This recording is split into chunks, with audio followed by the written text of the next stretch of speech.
اللہ ہی کی طرف لوٹ کر کے سب کو جانا ہے. ایک دن آئے گا موت کے بعد اللہ ہی کی طرف لوٹ کے جانا ہے. اس نام سے وہ اپنی آنکھ کھولتا ہے, اللہ کے نام سے. پھر وہ قرآن اٹھا کے وضو کر کے وہ اپنا قرآن کریم پڑھتا ہے, اللہ کا کلام پڑھتا ہے. قرآن وہ مقدس کلام جو اللہ نے خود بولا, خود نازل فرمایا, اس کلام کو پڑھتا ہے. وہ کلام جس کے آنے کے بعد دنیا میں کوئی کتاب باقی نہ رہی. تورات بے شک اللہ کی کتاب ہے, انجیل اللہ کی کتاب ہے, زبور اللہ کی کتاب ہے, کتاب اللہ ہونے میں کوئی شک نہیں. لیکن جب قرآن کریم آ گیا, اب تورات کی, انجیل کی اور زبور کی ضرورتیں ختم کر دی گئی. کہا قرآن کے ہوتے ہوئے اب کوئی آسمانی کتاب باقی نہیں رہے گی. اور جب رب نے آسمانی کتابوں کو روک دیا تو زمینی کوئی کتاب قرآن کا مقابلہ کیسے کرے گی؟ جب رب نے اپنی ہی بھیجی ہوئی کتابوں کو قرآن کریم کے آنے کے بعد یہ کہہ دیا, لو كان موسیٰ حيا لما وسعه الا اتباعي. سرکار دو جہاں صلی اللہ علیہ وسلم نے فرما دیا, اب اگر موسیٰ علیہ السلام بھی دنیا میں زندہ ہو کر کے آ جائے تو میری اتباع کے بغیر چارہ کار نہیں. مطلب یہ ہوا کہ انہیں قرآن بھی پڑھنا پڑے گا, انہیں سارے وہ کام کرنے پڑیں گے جو میں کہوں گا. دنیا کے جوان اکٹھے کرو اور دیکھو ان کی جوانی کیسے تیار ہوئی, اور مکہ کے جوانوں کی جوانی کس طرح تیار ہوئی. اس نے قرآن کریم پڑھ کر کے اپنی جوانی کو سیٹ کیا. وہ قرآن پڑھتا ہے, صبح سبق سناتا ہے, فجر سے پہلے فجر کی نماز پڑھتا ہے, پھر قرآن پڑھنے کے لیے بیٹھ جاتا ہے, پھر اس کے بعد ناشتہ کر کے پھر قرآن کریم پڑھنے کے لیے بیٹھ جاتا ہے. پھر استاد کو سبق پڑھا سنائے, پھر کچھ لکھنا سیکھے, پھر کچھ نماز سیکھے, پھر کچھ کلمے سیکھے. پھر اس طرح دوپہر ہو گئی, کھانا کھایا, چند منٹ آرام کیا, پھر قرآن کریم لے کر کے روز سے پہلے بیٹھا, شام کے لیے پارا تیار کیا, پھر ظہر کے بعد بیٹھ کر کے اس کو سنایا, عصر سے مغرب تک کھیل کود کیا, کھانا کھایا, مغرب سے عشاء کے لیے پھر بیٹھا قرآن کریم لے کے, عشاء پڑھی تو پھر قرآن کریم لے کے عشاء کے بعد بیٹھ گیا. ارے اٹھا تو قرآن پڑھتا ہوا اور سویا تو قرآن کریم پڑھ کر کے سویا. ایک جوان یہ ہے جو عبادت میں تیار ہو رہا ہے, قرآن پڑھتا پڑھتا تیار ہو رہا ہے, مولوی بنتا بنتا تیار ہو رہا ہے, عالم بنتے بنتے. ابو سعید خدری رضی اللہ تعالیٰ عنہ کہتے ہیں, آقا نے ارشاد فرمایا, ابو ذر رضی اللہ تعالیٰ عنہ, حضرت ابو ذر کہتے ہیں آقا نے فرمایا, یا ابا ذر لن تغدو فتعلم آیة من کتاب اللہ خیر من ان تصلی 100 رکعت. فرمایا ابو ذر اگر تو صبح اس طرح کرے کہ قرآن کریم کی ایک آیت سیکھ لے, فرمایا یہ بہتر ہے 100 رکعت نفل پڑھنے سے. اور بھائی 100 رکعت نفل پڑھنے والا کہاں سے کہاں پہنچ سکتا ہے, مگر قرآن کریم کی ایک آیت. اس نے کہا قل هو اللہ احد, فرمایا میرے آقا نے یہ آیت کریمہ, ایک آیت کریمہ 100 رکعت نفل پڑھنے سے کہیں زیادہ بہتر ہے. وَلَن تَغْدُوَ وَتَعْلَمَ بَعْضًا مِنَ الْعِلْمِ خَيْرٌ مِنْ أَن تُصَلِّيَ 100 رکعت. اور فرمایا ابو ذر اگر ان کا ایک بات سیکھ لے تو یہ 1000 نفلوں سے زیادہ بہتر ہوگا. 1000.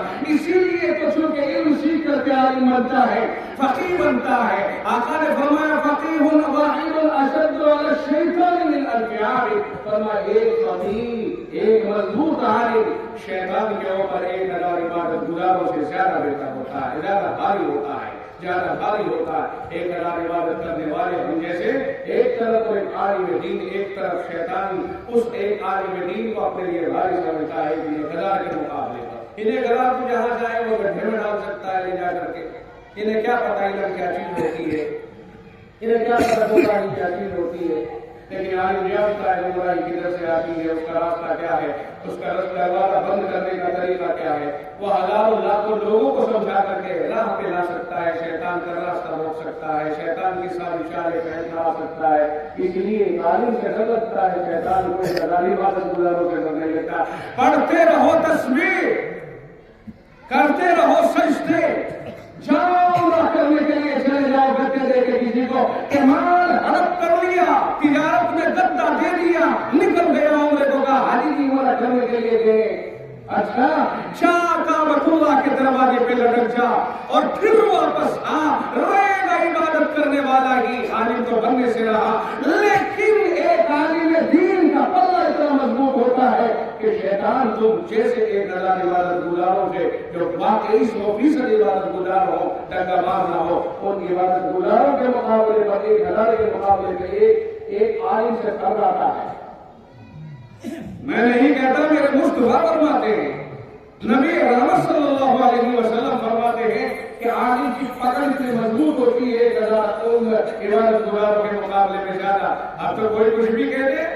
ابھی میں نے دیکھا کہ دور میں بچے نماز کے وقت میں مسجد سے نکل رہے ہیں، اس مسجد میں مکتب چلتا ہے، 50 بچے نکلے، میں نے کہا نماز کا وقت ہو رہا، آپ نکل کے کہاں جا رہے ہو؟ کہا یہ پھر لوگ آتے ہیں ان بچوں سے ناراض ہوتے ہیں، کہا یہ بچے ادھر، یہ چھوٹے بچے ادھر کو یہ کود رہا، یہ وہ۔ ہم نے کہا یہی بد نصیبی ہے ہماری، یہ بد نصیبی ہے، تم جیسے ہزاروں لوگ، ہم جیسے ہزاروں لوگ ایک قرآن کریم کے طالب علم کی پیر کی دھول نہیں ہو سکتے۔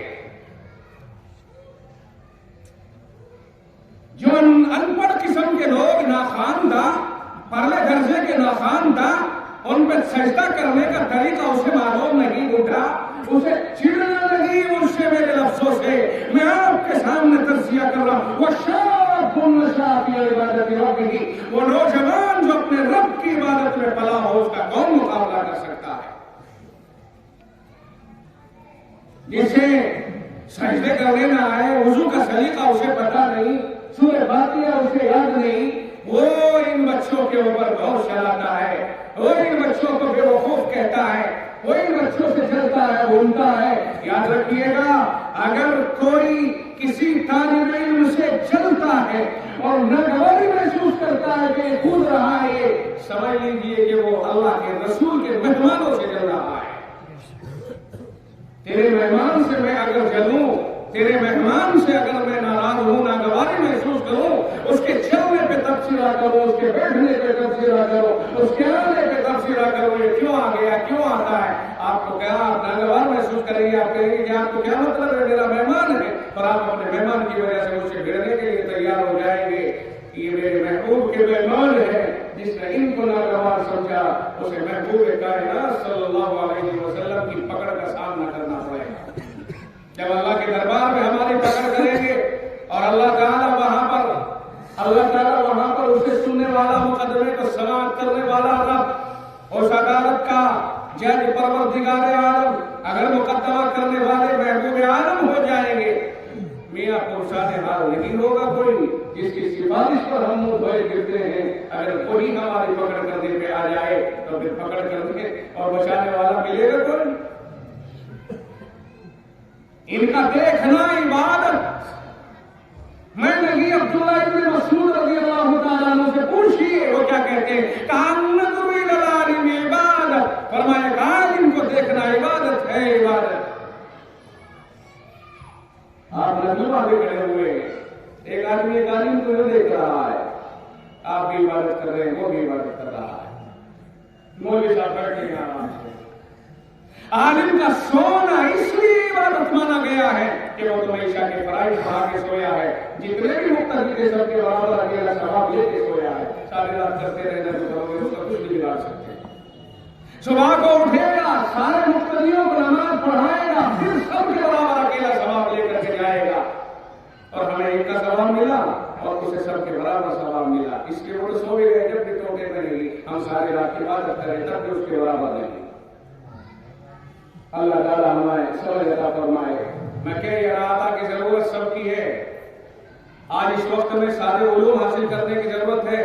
ہم تو شکریہ ادا کرتے ہیں حالات کا، جو حالات ہم پہ آئے کئی سال سے، 8 سال سے 7-8 سال، ہم تو شکریہ ادا کرتے ہیں حالات کا کہ جگہ دیا۔ پہلے دور میں ہم سوئے ہوئے تھے، اس دور میں الحمدللہ مسلمان پیدا ہوا ہے۔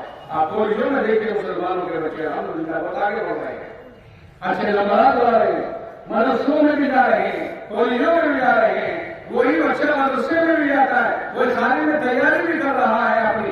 آج مدرسے کے بچوں کو بڑا شوق لگ رہا ہے، ہمارے اکادر الاسلام ہے 200، 250، 300 بچے الگ سے تیاری کر رہے ہیں، ٹیوشن کر رہے ہیں۔ تیزی کے ساتھ آگے بڑھ رہے ہیں. اور میں کہتا ہوں آپ کو، جس کے سینے میں قرآن کریم ہوگا، دماغ کے اندر قرآن کریم کا نور ہوگا، اس کے مقابلے پر تم نہیں آ سکتے ہو. اگر وہ اپنی پر آ جائے، وہ IAS بہترین بنے گا، اس کا مقابلہ نہیں کر پاؤ گے، اس لیے کہ اس کا دماغ بہت کھلا ہوا ہے. جس نے 20 بار علم کر لیے، کوئی چھوٹی چھوٹی چیزوں کو کیا سمجھتا ہے؟ اس کا دماغ اللہ نے کھول دیا، اسے یاد کرنے کا ملکہ آ گیا، اسے جذبہ آ گیا. جب وہ کسی کتاب کو دیکھے گا تو انشاءاللہ العزیز ہمارے جوانوں سے بہترین کارکردگی کر کے دکھا دے گا. تو میں نے عرض کیا کہ وشاب النشا فی عبادت ربی، اپنے رب کی عبادت میں جو جوان پڑھ کر کے تیار ہوا، اللہ اسے قیامت کے دن عرش کا سایہ عطا فرمائے گا، عرش کا سایہ عطا فرمائے گا. وہ جوانوں، ان جوانوں کو دیکھو جو اس وقت میں موبائلوں کے اوپر، نیٹ کے اوپر اپنی بربادیوں کو پکار کر کے اپنے گلے کا ہار بنا رہے ہیں. ان جوانوں کو دیکھو، ان جوانوں کو دیکھو جو صبح سے لے کر شام تک اللہ کا کلام پڑھتے ہیں. بڑے ہو گئے، مولوی بننے لگ گئے، 22-23 سال کا ہو گیا، اسے فرصت ہی نہیں ملی. یہ کب گناہ کرے گا اسے پتہ ہی نہیں چلا ہے. اور اگر تھوڑی بہت دیر اثر کے بعد نکل کے ٹہلنے کے لیے چلا جائے اور کھیل لے، کود لے، دوڑ لے، اس پر بھی ہمارے جوانوں کو طنز کیا جاتا ہے. موئی سال مدرسے کے بچے بڑے بدماش ہیں. ساری دنیا کو یہ بدماش نظر آئے ہیں. بدماش تو بدماش رہا نہیں، اور یہ نیک مارد یہ بدماش نظر آنے لگ گئے. ہم ہاپوڑ میں رہتے ہیں، ہمارے پاس شکایتیں لے کر کے بہت سے لوگ آتے ہیں. اجی وہ تمہارے بچے ادھر کو جا رہے گی، تم وہاں نہ جانے دیا کرو، خطرہ. تیرے باپ کے نوکر ہیں ہم، تیرے لیے خطرہ نہیں، ہمارے بچوں کے لیے خطرہ ہے. دنیا کو یہی نظر آئے، دشمنوں کو تو آ ہی رہی ہے نظر، اپنوں کو بھی نظر آنے لگ گئے. پیر اگر ان کے کھلنے نہ پائے کیا ہوگا؟ انہیں لونجے بنا کر کے مدرسوں میں چھوڑ دیں، باہر نکلنے ہی نہ دیں. جیسے ہی باہر نکلے شکایت لے کر کے آنے لگے. کون آ رہا ہے شکایت لے کر؟ وہ بدماش جو کبھی مسجد کا راستہ نہیں دیکھتا ہے، وہ جس کی اولاد اس کے کنٹرول میں لگی ہے، اسے گھسیٹنے کی اس کے باپ کو اس کی دھمکی دی جا رہی ہے. وہ شکایتیں ہمارے بچوں کے لے کے آتے ہیں. 24 گھنٹے دن اللہ کرنے سے فرصت نہیں، قرآن پڑھنے سے فرصت نہیں. وہ ہمارے پاس ایک صاحب آئے، میں بیٹھا ہوا، مولوی صاحب بیٹھے ہوئے مدرسے میں. اجی وہ آپ کے بچے جو ہیں وہ ٹھیک بات نہیں ہے، دیکھو وہاں جاتے ہیں، ادھر کو نکل جاتے ہیں، ماحول ٹھیک نہیں ہے، ادھر جانا نہیں چاہیے ان کو ٹہلنے کے لیے. آپ اللہ کنٹرول کرے اور دیکھو دروازے بند کر رکھا کرو، دربان کو پابند کرو کہ باہر نہ نکلنے دے. تیرا ناس ہو، تجھے روئے تیری ماں. قید میں ڈال کر کے ان کو پیر یہ باہر نکلے تو دشمن نہ کہا کہ وہ بازار میں چھا رہے تھے تمہارے بچے، کوئی کنٹرول کیوں؟ بازار میں ضرورت پوری کرنے کے لیے انہیں نہیں جانا چاہیے. مجھے اس پر سخت اعتراض ہے جس طرح کے ایکشن بات کیا کرتے ہیں. باہر نکلے تو میں کہتا ہوں باہر نکلے تو کچھ دور ان کے پیچھے چلتے رہو اور یہ دیکھتے جاؤ میرے رب تو نے اسے قرآن کے لیے قبول فرمایا ہے، اس کی زیارت کرتے چلے جاؤ جہاں تک تم سے جایا جا سکے. مفت میں سوال لوٹ کے چلے جاؤ، ان کے پیچھے چلتے چلے جاؤ، آگے بڑھ کے ان کے چہرے کو دیکھتے چلے جاؤ. میرے رب یہی ہے وہ زبان جس سے تیرا کلام ادا ہوتا ہے. میرے رب یہ وہ آنکھ ہے جو تیرے کلام کو دیکھتی ہے. میرے پروردگار یہ وہ ہاتھ ہے جو تیرے کلام کو چوم کے اٹھاتے ہیں. آئے ہائے یہ وہ سینہ ہے جس میں تیرا کلام رکھا ہوا ہے.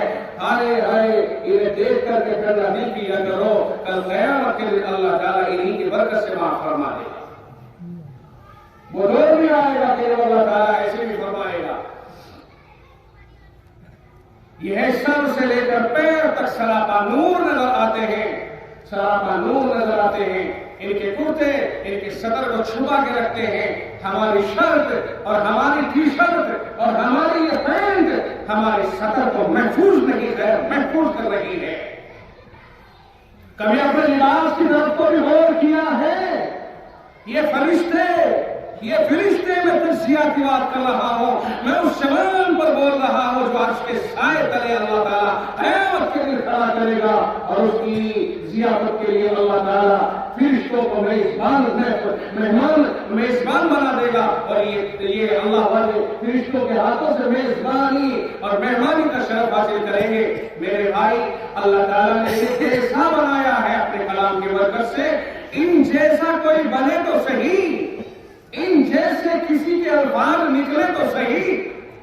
آج دنیا کے وزرائے اعظم، آج دنیا کے بڑے بڑے وکلا، آج دنیا کے بڑے بڑے لوگ، ان سے الفاظ کا تلفظ تک نہیں آتا ہے۔ اگر دیکھیں گے تو جیم کی جگہ سا اور سا کی جگہ جیم، یہی وہ طبقہ ہے جو ہر حرف کی جگہ کو جانتا ہے کہ 2000 کہاں سے نکلے گا۔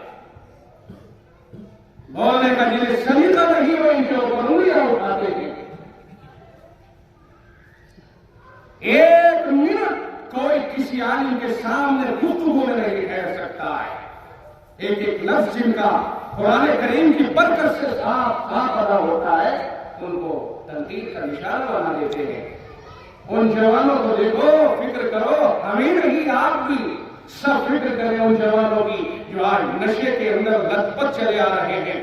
آج نشہ کون ہے جو گاؤں، جو شہر، جو محلہ، افراد کو تو نہیں کہتا ہوں کہ افراد تو بچے ہوئے ہوں گے، لیکن گاؤں کون سا ہے ایسا جو بچا ہوا ہو؟ خاندان کون سا ہے جو بچا ہوا ہو؟ کون ہے جو ان کو نشے سے روکے؟ کون ہے جو ان کو بدکاریوں سے روکے؟ کیا مولویوں نے ان سب چیزوں کا ٹھیکہ لے لیا کہ وہی اپنی تقریروں میں سب بات کہیں؟ کہاں گئے پردھان، کہاں گئے سبھاسد، کہاں گئے ذمہ دار، کہاں گئے وارڈ ممبر، کہاں گئے خاندان کے بڑے، کہاں گئے گھر کے بڑے، کہاں گیا باپ، کہاں گئی ماں، کہاں گئے بڑے بھائی؟ وہ ان کو روک سکتے ہیں، روک نہیں رہے ہیں۔ من رأى منكم منكرا فليغيره بيده، آقا نے فرمایا جو تم میں سے کسی غلط کام کو ہوتے ہوئے دیکھے، اس کا پہلا فرض یہ ہے کہ وہ اسے اپنے ہاتھ سے روک دے۔ اپنے ہاتھ سے روکنے کی طاقت کس بات میں نہیں ہے کہ وہ اپنے 15 سال کے بیٹے کو روک سکتا ہے؟ نہیں روک سکتا۔ 20 سال کے بیٹے کو اپنے ہاتھ سے روک سکتا ہے۔ کون ایسا بڑا بھائی ہے جو چھوٹے بھائی کو منکر سے اپنے ہاتھ سے نہیں روک سکتا ہے؟ اور جو نہیں روکتے ہیں اور روک سکتے تھے وہ نہیں روکا، کل قیامت کے دن اللہ کے یہاں کو انہیں جواب دینا پڑے گا۔ پھر ہاتھ سے نہ روک سکے تو زبان سے روک لے۔ سمجھا تو سکتے ہیں، سمجھانے کا مرتبہ دوسرا ہے، نہیں سمجھا رہے ہیں۔ کہنے لگے آپ سمجھائیں گے تو یہ الٹا پڑے گا، یعنی خواہ الٹا بولے گا چھوڑ پڑے۔ جو آدمی یوں سوچتا رہے دوسروں کو بھی کہتا رہے، تو یہ بتاؤ کہ سمجھانے والے کہاں سے پیدا ہوں گے؟ نہ تو خود سمجھاتے، نہ دوسروں کو سمجھانے والے کو کہتے کہ یار سمجھا دے، وہ کہتے یار چھوڑ پڑے، بدتمیز ہے نا، اس کے منہ مت لگنا۔ ارے بدتمیز کو تو ہی تمیز دینی ہے کہ مطلب وہ الٹا بولے گا، انشاءاللہ کا سیدھا بھی بولے گا۔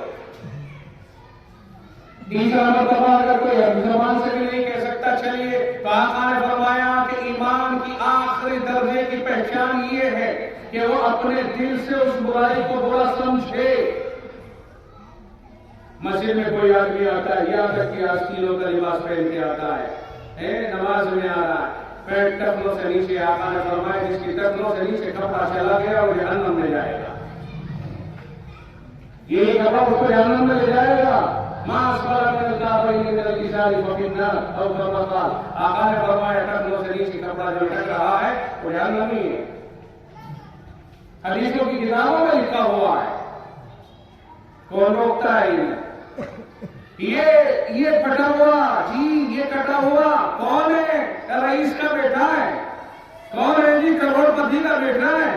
یہ پٹی ہوئی یہاں سے، یہ یہاں سے کٹی ہوئی ہے، جی یہ سطر ہے، سطر، یہ سطر ہے، یہ جالی سی بنی ہوئی ہے جی، گھٹنے پہ یہاں تک آگے تک، یہ سطر ہے جی، یہ سطر۔ اگر یہ اسی طرح سے کھلا رہا، کسی کے باپ کی جاگیر نہیں ہے کہ نماز کو ادا کرا دے۔ آئے وہ اپنی ماں کا بیٹا جس کی ماں نے اسے دودھ پلایا ہے، اور جائے قیامت کے دن کہ جو یوں سطر کھلا ہوا ہو اور پھر وہ اس کی نماز کو قبول کرا دے، گھٹنے کے نیچے تک سطر ہے۔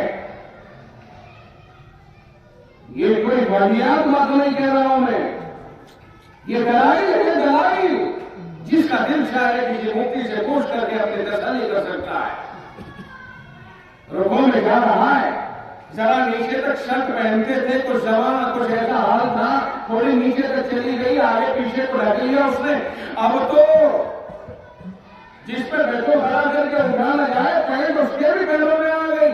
پہلے اپنے بچپن میں ہم دیکھتے تھے کہ جو اسکولوں میں پڑھتے تھے بس وہ تو پینٹ پہنتا تھا، یعنی پینٹ پہننے والا اسی کو سمجھا جاتا تھا اور باقی سب پاجامے پہنتے تھے۔